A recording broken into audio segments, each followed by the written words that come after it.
Kaixo, ongietorria pasatuko dugu euskeratik gure hizkuntza berriontara, algebrara. Zenbaki baten bikoitza. Orduan, guk zenbakia ez dakigu zein den. Orduan, erabili bat dugu letra bat. Normalean erabiltzen da isa, txikiz. Orduan, zenbaki baten bikoitza nola idaziko dugu? Jarriko dugu zenbaki bat eta bikoitza. Orduan, bikoitza, nik baldin badut adibidez 10, bikoitza zer da? 20. Zer egin dugu? Bider bi. Horrengo dugu bi bider isa. Zenbaki baten bikoitza. Puntu hori, biderketa esan nahi duna, ez da jartzen normalean. Utzeko dugu horrela, bi isa. Esan nahi du dela bi bider isa. Nez eta ez ikusi hori biderketa bat da. Bestetik, zenbaki baten hurrengoa. Orduan, nik adibidez baldin badut 6, zein da hurrengoa? 7. Zer egin diot? 6 gehi bat. Orduan, izango litzateke isa gehi bat. Hori da hurrengoa. Eta zenbaki baten aurrekoa, hau da, 7 aurrekoa da 6. Zer egin dugu? Ken bat. Aurreko izateko. Orduan, aurreko izango da isa ken bat. Hurrengoa, zenbaki baten erdiari, orduan indarko dugu, zenbakiari zati bi. Gu jarriko dugu horrela, zenbaki baten erdiari, marrakin, bere erena kendu. Orduan, kendu behar dugu zerbait. Ze kendu behar dugu erena? Zeinena, zenbaki horrena. Orduan, egin bako dugu, isa zati iru. Zenbaki baten erdiari kendu zenbakiaren erena. Hurrengoa, zenbaki baten hirukoitzaren aurrekoa. Horren bat dugu. Zenbaki bat, hirukoitza jartzen da hiru isa, ez? Isa hiru, Zenbaki baten hirukoitzaren aurrekoa. Aurrekoa zer esan dugu dela ken bat. Hemen egin dugu bezala. Hemen aldeantziz dago esan da. Zenbaki baten aurrekoaren hirukoitza. Aldeantziz da. Horran, lehenengo jarri barko dugu zenbaki baten aurrekoa. Nola jartzen da? Zenbaki baten aurrekoa horrela da. Horran, zenbaki baten aurrekoaren guzti horren, horran, abisatu behar dugu, guzti horrena dela, zerren, hirukoitza. Hirukin bidertuko dugu. Horran da, zenbaki baten aurrekoaren hirukoitza, eta da, zenbaki baten hirukoitzaren aurrekoa. Desberdin irakurtzen da. Parentesak esaten dugu, lehenengo kenketa irakurri behar dela, eta hemen lehenengo irakurri behar da biderketa bat. Aparkatuak dauden kotxeen kurpilak. Horran, zenbat kotxe ditugu? Isa. Eta kurpilak bakuitzak 4 ditu. Horran jarriko dugu, 4 isa, 4 bider isa.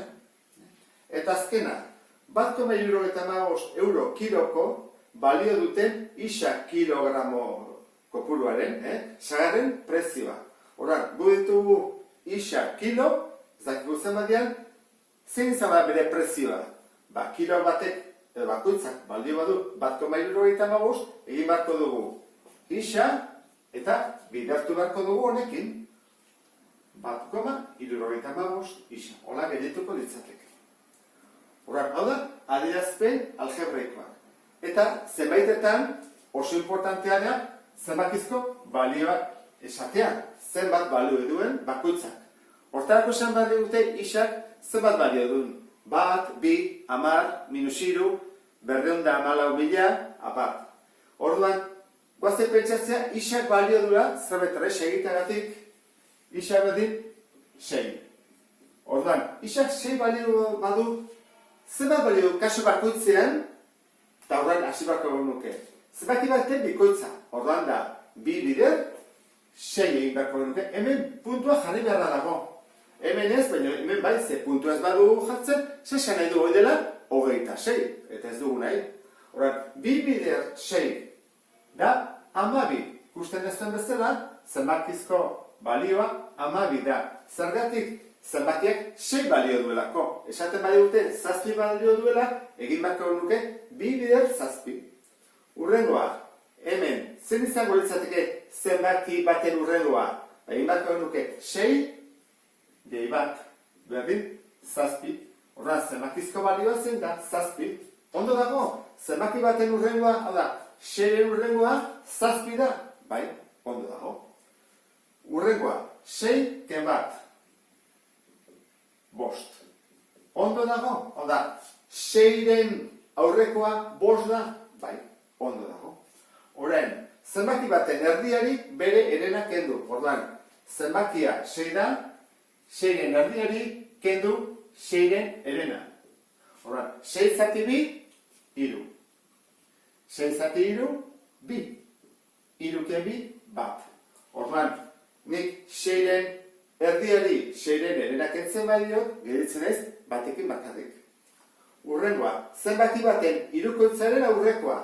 Horrein bako dugu, 3 bider, esan dugu, 6-kin egingo dugula denbora guztian, bider 6, ken bat. Horren, 3 bider 6, 18, ken bat, 17. Hemen, parentesia dago, horren aldeatziziko dugu. 3 bider, esan dugu, isa 6 dela, 6 ken bat. Zer egin bat hemen lehenengo, parentesia. 6 ken bat, 5. 3 bider 5, 15. Horrengoa, aparkatu dauden kotxeen gurpilak. Zenbat kotxe ditugu? Horren 6. Horrein bako genuke, 4 bider 6. Zenbat gurpil daude? 24. Eta azkena. Zenbat ordendu bako genuke? Behin bako genuke. 1,75. Bider 6 kilo. Eta biderketa horren emaitza, egin bako dugu, 1,75. Bider 6, 30, 42, 45, 10. 50,50 euro. Eta perimetroak eta azalerak nola jartzen dira algebraikoki? Goazen ikustea.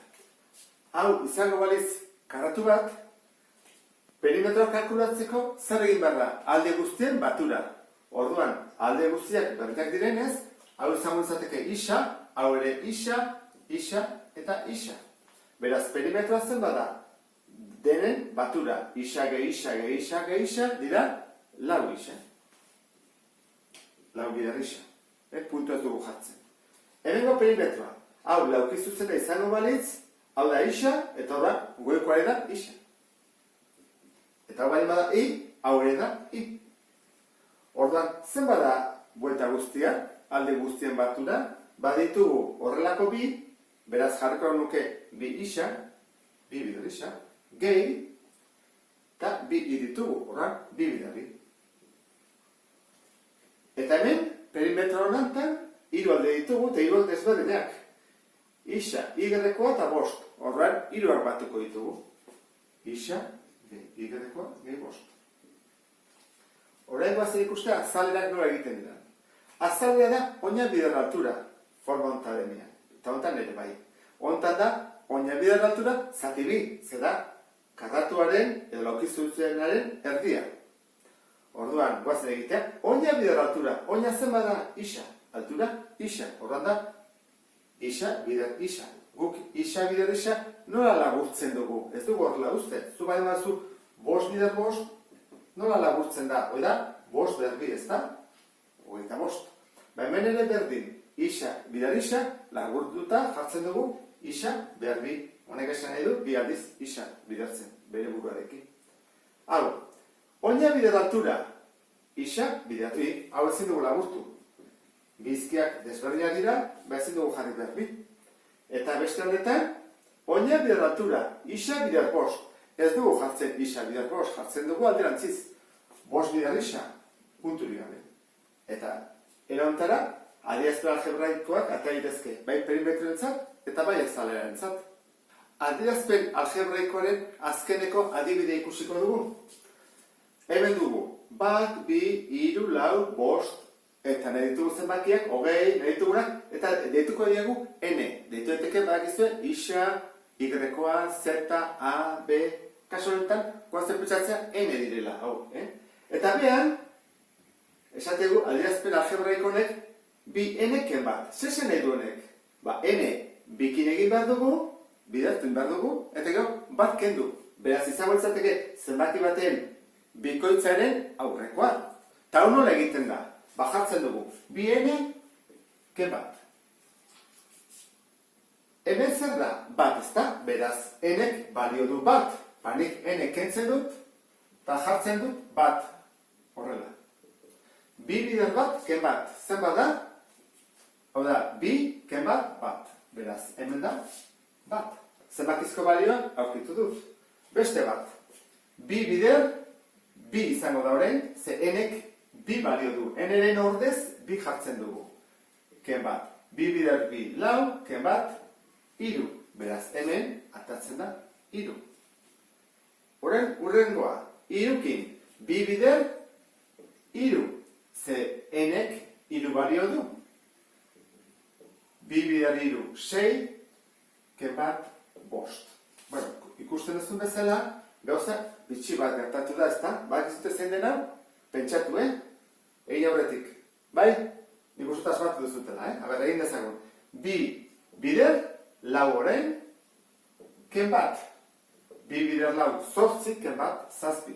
Ikusten duzun bezala, defoa beti, gehi bi, baluzango da, gehi bi baitere. Hemen gorazua da, hau asko handiago dela, horran bai inbako dugula erantara. Eneren ordez, jarriko dugu hogei. Orduan, jarri behar bi ene ken bat, jarriko dugu eneren ordez, kenduta, hogei hemen. Bi bider hogei, ken bat. Berrogei, ken bat, hogeita hemeretzi. Horran, ikusten dezun bezala, baldin baduzu, edo baldin badugu, adierazpen algebraiko bat, atea dezakegu zenbakizko balioak. Segun zenbat balio duen enek, aldatzen dugu. Hemen bitartean, guazepetatzea alderantzi dagoela ariketa hau. Zergatik? Eman dizkigute balioak zenbat diran, izaiteke da 2, lau, 6, 8, 10, 20, eta hemen behar 2, 3, lau, 5, ezin dugu jarraitu. Ta gaina beste arazo bat dugu. Ez dakigula zeinen adierazpen algebraikoa. Hora, hasi bako nuke kasu honetan pentsatzen 2 izan da nola lortu 2, lauki nola lortu 3, 6ki nola lortu 4, nik pista bat emango dizut. Kalkulatu 2-ren erdia, eta konparatu. 4-ren erdia, eta konparatu. 6-ren erdia, konparatu. 8-ren erdia. Zer gertatzen da? Bakoitzaren erdiarekin zer gertatzen da? Zein behar da? Dela gehi bat. Ikusi. 2-ren erdia da bat. Gehi bat. 4-ren erdia da 2. Gehi bat. 6-ren erdia da 3. Gehi bat. 4. Adibidez. 8-ren erdia gehi bat. Inbarko nuke. 8-ren erdia 4. Gehi bat. 5. Orduan, legea atea dugu. Kenduko dugu 8 hau, eta jarriko dugu, Orduan da, zenbaki baten erdia, gehi bat. Orduan, legea jakinda, abiatea ezakegu, nahiko errez. Zer egin behar da? 10 zati 2, gehi bat. 10 zati 2, 5. Gehi bat, 6. Argi zion, 2, 3, 4, 5, eta gero 6 izala, baina, bueno. Eta hogei nena behar, gehiago pentsatu behar da. Hogei zati 2, gehi bat. Hogei zati 2, 10 da, gehi bat, 11. Eta erantara, ikusten dezuen bezala, adierazpen algebraikoa bain badugu, ata daitezke zenbakizko balioak. Bueno, sarrera honekin, ondo ulertu duzutelakoan, beste bat arte, agur.